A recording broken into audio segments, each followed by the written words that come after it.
So we're looking at a data lake layer that serves a journey of AI from interface to customized experiences to agentic interface to autonomous agents that feed on this huge and very truthful data source to serve insights to the relevant stakeholders within the company in a customized way that fits their specific need.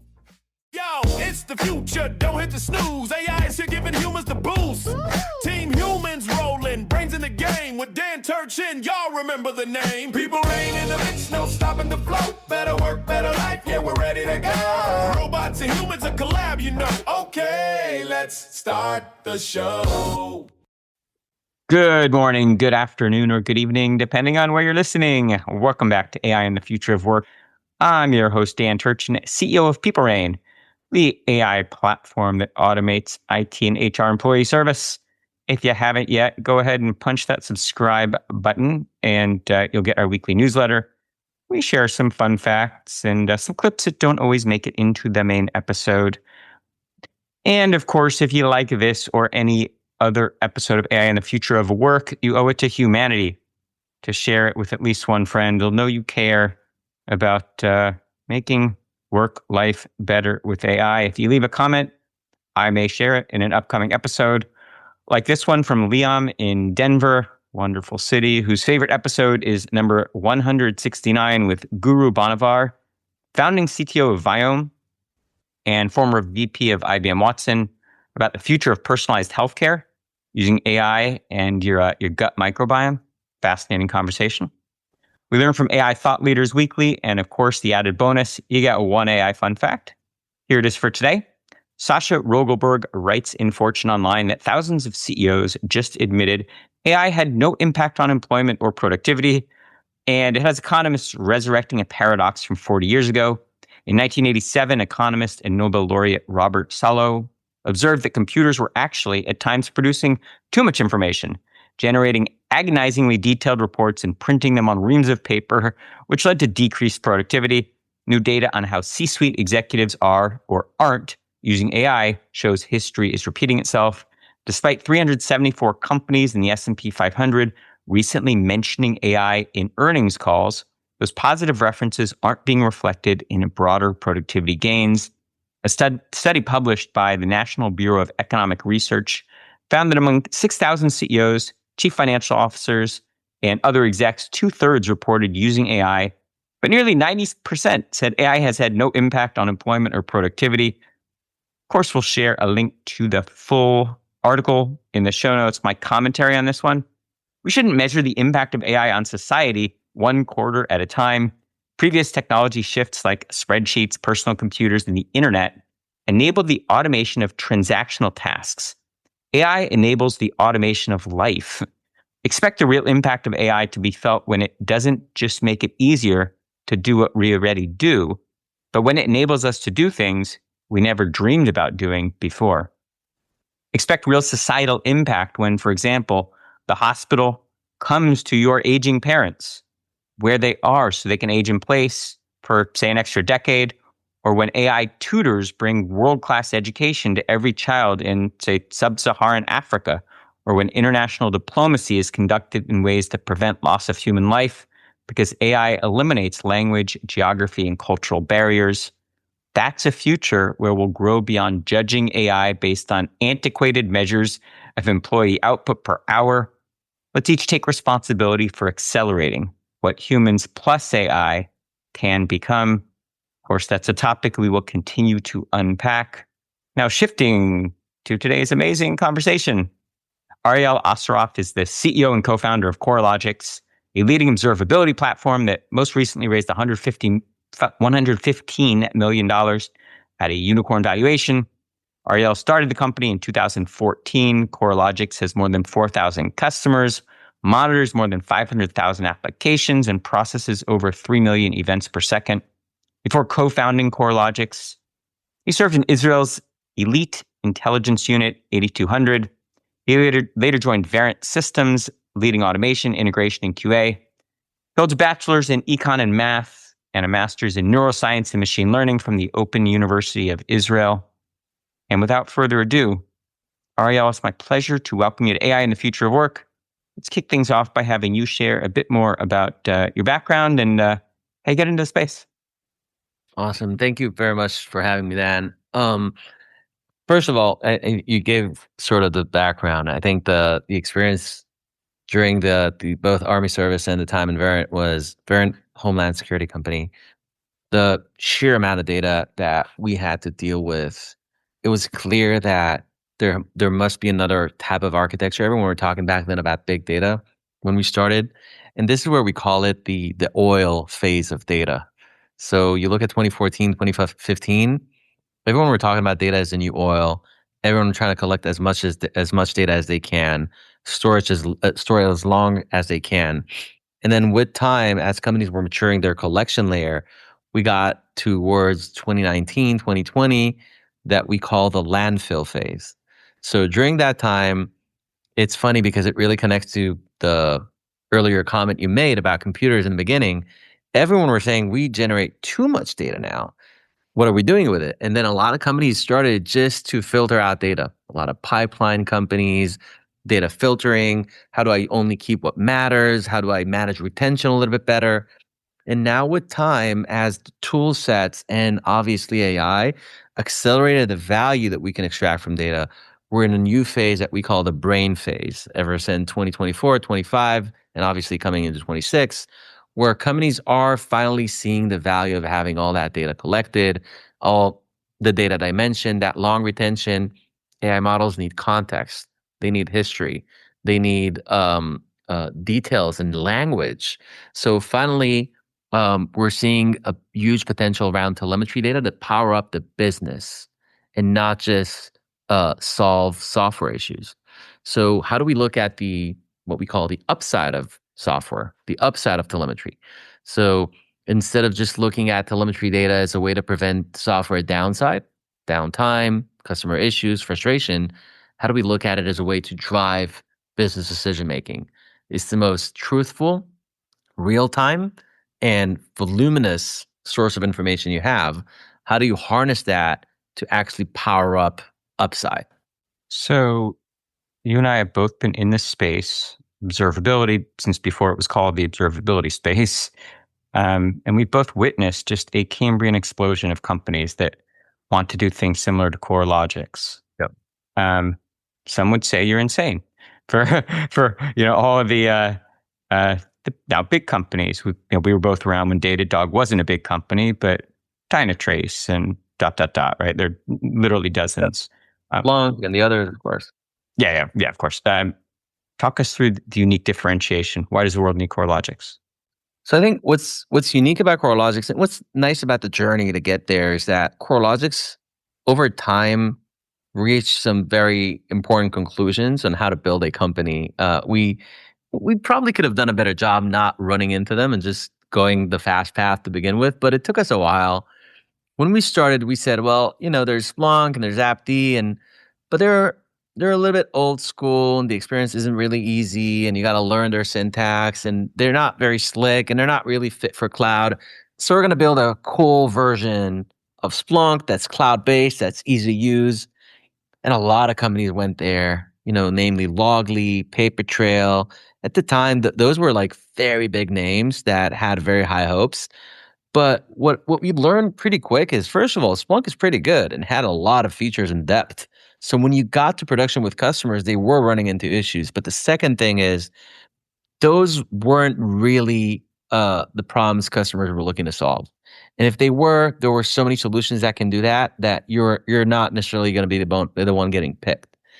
We learned that customers are seeing throughout that journey that I mentioned, that landfill phase, but they're looking for a better solution to manage that sheer volume without having to throw away or destroy data, to have the long retention they want, to have the cardinality they want, to have the volumes they want, but still do that in an economic way and still be able to make sense of it. So we created two main components that are unique to Coralogix. Today, more companies are trying to go there, but back then it was only us, and then we've developed from there. One is a streaming component we call Streama. Analyze everything in stream, parse, enrich, route data, forward data, create metrics from it, and so on. And then build the data to the customer's own storage. in an open format. That's very unique to Coralogix. So we kind of separated the data plane and the control plane. Now the data sits on the customer's own S3 bucket in a format that presents itself as Parquet. It's Y Parquet. It has a ton of index and logic that we build into it, but you can access the data even without using Coralogix. And then we query that data directly remotely from the customer's own storage. So all the high concurrency, high frequency stuff like parsing, even enrichments, aggregations happen in stream. And only ad hoc stuff run on your own storage. What does it mean for customers? Data ownership, data sovereignty, open format, lower costs, infinite retention, utilization of their own cloud infrastructure, whether it's Amazon, Google, IBM Cloud. And that drove a lot of that at Coralogix. And, today we're at our scale, we're the fastest growing in our space, because what happened over the past year is that AI became so critical to companies in their strategy that they were thinking, hey, maybe I can do a lot more with this valuable data of observability. It describes literally every interaction anyone has with my system, both from the user angle all the way to the database or LLMs. So why would I send it to a vendor that will then lock that data in their format through their API and then charge me a lease for every day that I want to keep that data? Should I figure out a way to own it? But I don't really want to build it because I need the scale. And then Coralogix is sometimes the only solution to go with. Great answer. Maybe call it the world of monitoring 1.0, back when it was like, Zabbix and Ichinga, Nagios, and those kinds of things. We mostly talked about monitoring in terms of, first off, time series data only. And even back then, because of the volume of data and, kind of limited infrastructure, we would have to sample the time series data. And so you'd get kind of a cloudy view of the actual health of your systems. Coralogix and a number of other kind of modern vendors introduced the concept of observability that spans not just time series data, but logs and traces and things that actually contain some interesting contextual information. Maybe talk about the innovation of Coralogix, and you mentioned the streaming approach that goes beyond kind of those naive kind of 1.0, sampling time series data approaches. Yeah. So I think what we define as unique in our streaming approach is that we call it stateful streaming. So how do you stream data but still extract long-term insights from that data, right? So how do you run alerts in stream that are long-term sometimes? How do you run machine learning models in stream, like data clustering and so on? And we created a unique architecture around embedding databases in each and every one of the streams to sync the state, that the user state, the batch algorithm state, into those streams in a way that allows us to treat the data with an historical perspective while it's flowing through the stream. And whenever an event enters the stream, it doesn't have to leave the stream until it's fully processed. So that uniqueness around how we built this is very specific to Coralogix. But then also, how do you use the state that you have now to build out this format into the customer's own storage? Because you got to keep mapping now. And you have the customer mapping. Once it's done in stream, it can be infinite. So now whenever a new key will come in, you check the state. Does that key exist on S3 or not? Or you build a new column. And that then empowered us to go and say, okay, we're going to have to build the next generation's query engine. We relied on Apache Arrow Data Fusion, but then we extended it greatly and optimized how we read from Parquet, how we write the files, how we query it, how we cache it, how we scale whenever there's a heavy query. And today, basically, Coralogix is a way for you to stream any data you want, format, structure it, build separate data sets and data spaces. So essentially, you're building a telemetry data lake. No one has that today. So now you have separate buckets for separate use cases, separate data sets, presets like material views for some of the things that are critical for you, all in open format. You can have separate permissions and quotas for them. The entire organization can now feed on telemetry data and SIM, by the way. So all the security data. And now you can use the Coralogix interface. You can use the Coralogix custom apps. So what we've done is we enable you now inside Coralogix to prompt your own application and say, hey, you have access to all this data. Show me all the mapping, show me all the data sources, show me the keys cardinality, their popularity, their alerts that are defined on them, what queries users are running, my audit data, so how I and my other users are interacting with that data today.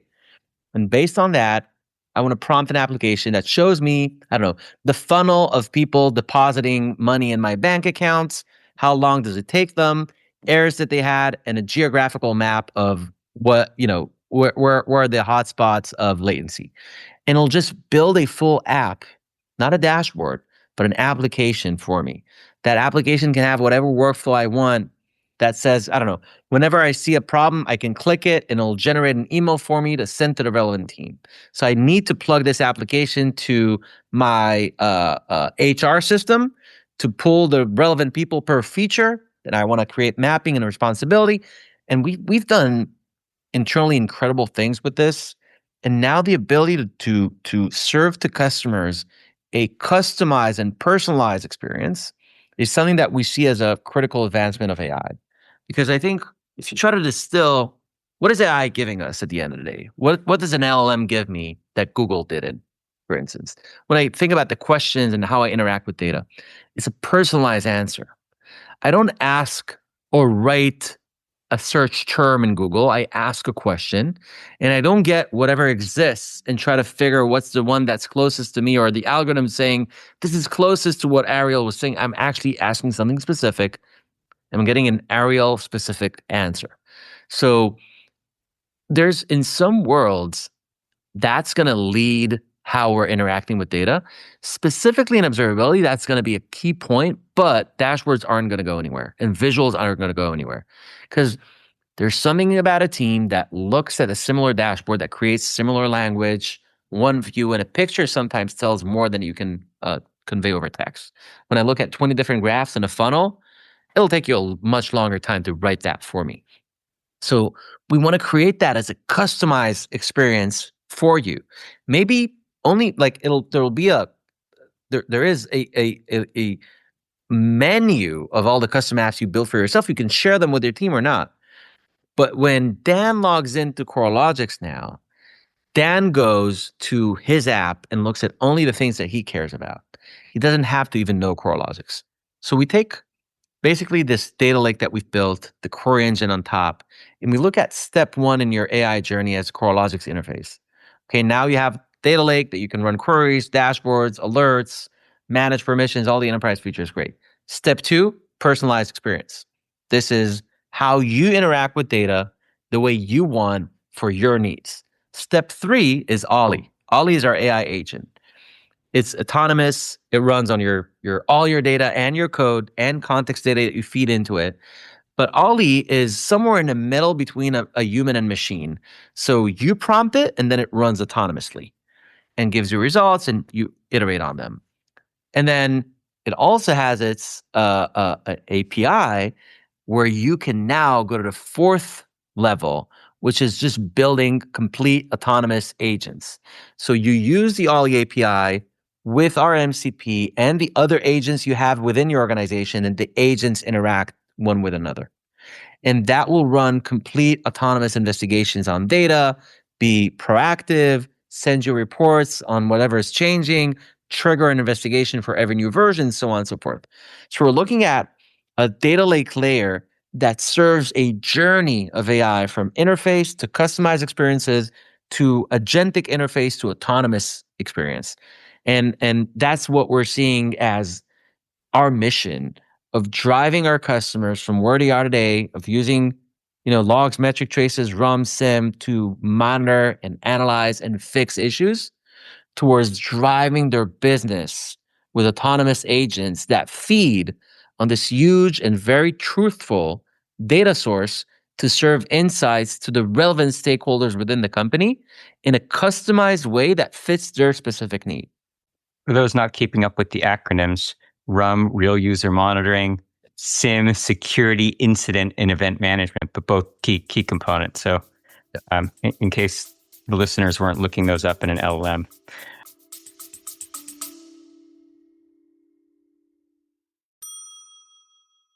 Today's amazing episode is sponsored by Slack from Salesforce, a product I've been using for over a decade. Somewhere along the way, Slack became a verb, then eventually the company was acquired by Salesforce in 2021 for about $28 billion. This week's big announcement, another milestone in a nearly two-decade journey to make work a source of joy. The Slack team introduced MCP support within Slack to bring data from systems like CRM and BI tools into the flow of conversation. I had the pleasure of attending the pre-launch event, which was a real banger, high atop the gorgeous Fairmont Hotel in San Francisco. The AI is breathtakingly good because it just feels natural. They call it moving from single-player to multiplayer AI. If you haven't yet explored the Salesforce data, Tableau, Data 360, and AI agent integrations via MCP, turn them on today. Now back to today's conversation.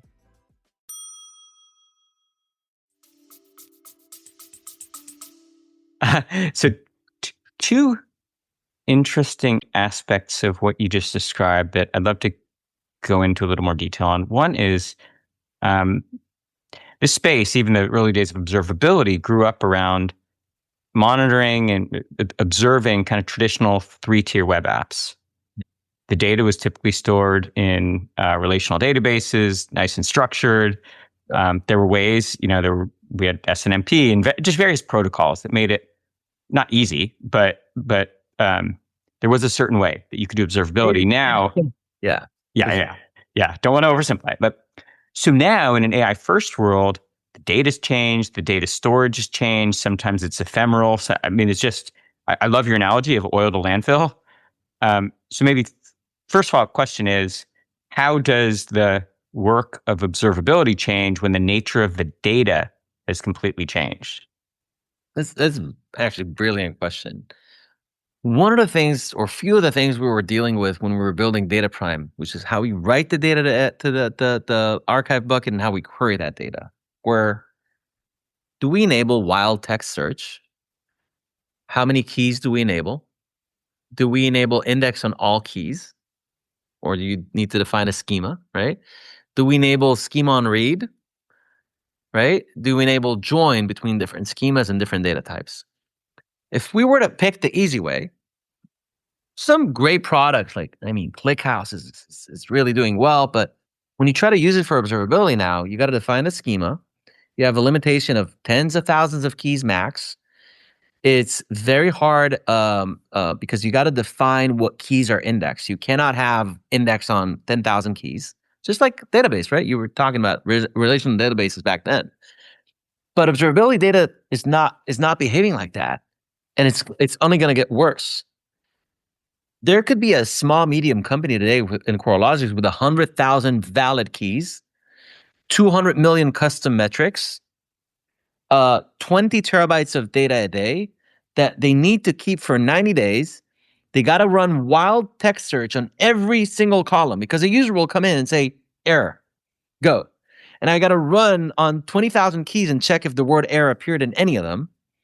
And then you got to join the logs, the metrics, the traces, the RUM, the SIM, everything in a single view. And to build the query engine and the data format that will enable all that costs us 10 times more than it would have if we just went with a simple, okay, here's a schema. We know, Kubernetes schema and open telemetry. We're going to support that. And you can run wild text on body and text and message. And then you can go up to 1 month back. If we had all these limitations, it's a very easy engine to build. We spent over $100 million over the past 6 years on R&D to build Data Prime and the archive engine the way we built them, with incredible a lot of engineers, a lot of work, a lot of iterations. It was slow in the beginning. It was clunky then. It was limiting after. And, it's in a really, really good place now, and it still has a lot more way to go. But that initial push to get the ball rolling on a syntax or a query language and a storage that essentially will always give you an answer. That was the main direction that we gave R&D and product is, I want to always get the answer. And the reason is we never know how agents or what agents are going to ask for. And I want the agent to come and say, or the users today in Olly, by the way, are saying, what caused me to lose revenue in my application today? Right? It's big questions. This is not like, hey, what is this error? What are the bottlenecks in my system? What is causing my users frustration? Where should I invest R&D? And our data prime needs to go through hundreds or thousands or tens of thousands of keys, figure out where's revenue even mentioned. Okay, it's not actually structured. I got to rebuild schema on read and create a data model now, okay, that feeds to this particular question. Because if you don't have that, you're limited by whatever the schema serves to you. So you can see whatever the schema allows you to see, right? And people rave about MCPs. An MCP that works with a defined schema is just a fancy free language API. So yeah, it's nice. I can ask questions free language. It'll go to the schema, see, okay, what is available? This and that key. I'm querying it. It's just a free language API. But when you have infinite schema on the fly, schema on read, wild text, it will just pass along the same question, and because of the declarative syntax, translate it to a data prime query that will then run, build the format, build the schema, run the queries, wild text if it needs to understand where the data is, and then feed it back with the specific data model that the agent requested. And that was a massive investment that we had to make, both in how we write it, the state that we need to hold to have, thousands and tens of thousands of keys and high cardinality, and then obviously the query engine and how we scale it. Very impressive. Something you mentioned earlier, I think to the untrained ear, it could seem like it was contradictory, that there will always be a need for dashboards. And yet we're introducing, brilliant name, by the way, Olly. Kudos to your branding team. You can share with the audience what that's a reference to, but brilliant. But there's also maybe a need for SREs, site reliability engineers, to have a natural language interface to speak to their data. Yep. So maybe love your perspective on the future role of DevOps, SREs, but also what an Olly agent can bring that a traditional root cause analysis or kind of introspection of data process could never really bring us when it was just dashboards. I think it's a very difficult question to answer. What are these people are going to be? So I'm going to start with the latter, which is what Olly brings. That is very difficult. I think you have to say the genesis of the name Olly. Oh yeah, Olly is just like O11Y is observability. Very witty. And Olly is also the name of the CEO of the largest observability company in the world. So it's a hidden fact there. That I didn't realize. That's an Easter egg. All right, you heard it here for the first time. I think the ability of humans to correlate data and keep context. Everyone keep talking about the context limitations of LLMs. Humans have way smaller context limitations. Okay, so the ability to look at a log and a metric and a trace and a sim and a rum and say, oh, these might be similar or relevant to one another. Let me correlate this error spike with this metric in that 1000th dashboard and see if, it's correlated. And you know what? Let me now go to rum and see if I got frustration signals around that time. Humans can't do that, especially not go back to the code now and correlate that with changes and new versions and deployments. It is virtually impossible for humans. And this is where Olly is doing really, really well. Olly is also good in identifying initial signals, but it knows what it knows. And we're talking now, and in a few months, LLMs are going to get so much better, and agents are going to get so much better. So everything I'm saying will sound stupid.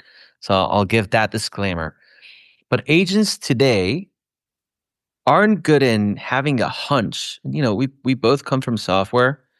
Sometimes you look at a dashboard and you don't know why, but that's a skill that's, in your brain translates to math, but people call it intuition, but it's just math at the end of the day. You look at a dashboard and you feel like something's off. and something feels wrong, and now you need to thread the first question that you're asking, or where do I drill down from here? So LMs are really good at picking up a signal and then building up a massive context around it, but identifying that initial signal is something that platform and human are still going to be required for at least the foreseeable, not even foreseeable, for the next few months probably. But then the bigger thing is, how do they orchestrate multiple agents to do that? How does one person say, I'm going to feed my intuition now to multiple agents, get them coming back to me with their findings, have a new intuition on those findings, and then giving them additional direction back and forth, which is sort of like what managers do with their engineers, right? Not just platform and DevOps, even the product manager will speak to 100 customers. Sometimes it's easy and they tell you exactly what they want, but sometimes they'll come back and tell engineers, hey, can we do this and that? And they'll go research, they'll come back, hey, if I get this data in this way and we analyze it that way, I can do this. And they'll say, I think customers are going to like it. Sometimes you can't tell why. Let me go verify that for you. And he comes back, yeah, this is the direction we should take. So now that iteration is going to get much faster. It's going to get much more autonomous. And it's going to require one person to do. So a lot of the stuff what we're pushing our employees internally in Coralogix is you got to become autonomous now. Everyone has roles and responsibilities. They're there. Product managers have theirs, and designers have theirs, and R&D has theirs, and sales and solutions and account managers. Everyone have their responsibility, but each and every one has to remain autonomous. And what we're saying is responsibility is there, but dependency cannot be there anymore. And you should be able to come up with a full solution. If your organization today has only the engineers capable of building and delivering solutions, you're in trouble. It has to be something that the entire organization is wired to do. It's build out solutions end to end and cater to customers. And you look at the salespeople, sometimes people think, oh, sales and account management is not going to get affected because it's not technical. They're going to get heavily affected. A lot of the stuff that distinguishes great CSMs, for instance, sending really detailed summaries of the account, creating checklists on things that need to be completed, tracking tasks, pinging people, opening up tickets to R&D, communicating back to the customers. Those things are going to get automated very soon. Some of them already are. I get off a Gong call. I have the summary ready with action items. I can just copy paste it to the channel, automate the ticket opening, and then if tickets aren't moving at the time frame, send reminders to everyone, and then set an updated status to the channel, and then send an email to the customer saying we're working on these things. That's very easy to do. What's my job now? And I think one of the things a lot of people are talking about, the front forward deployed engineers, which is it's going to be a very important role, I think, in the future now. But one thing that people aren't talking about is the forward deployed product managers. Who speaks to the customer to understand the needs, translates those to an action plan to the forward deployed engineer, takes the first iteration, go to the customer, understand, is this what you want? Implement it, track usage, enable the customer, go back and iterate on that product with the forward deployed engineer, and then price it to that customer, and then deploy it and sell it. It's like that pair is now a CEO and a CTO that are building stuff specific for that customer. This is something that's going to change how software is being treated, and a lot of customers are going to pay for that part. They're going to pay for an entrepreneurial engine inside their company that happens to be using Coralogix as a data lake, but having that expertise on that data lake and that data lake serving what I need and collecting all that data is the key. The application layer is going to get eroded with time. So we spoke about that journey: Coralogix interface, custom interface, Olly, autonomous agents. we understand that this is a journey. Once the journey ends, people stay here. This is where they're going to be.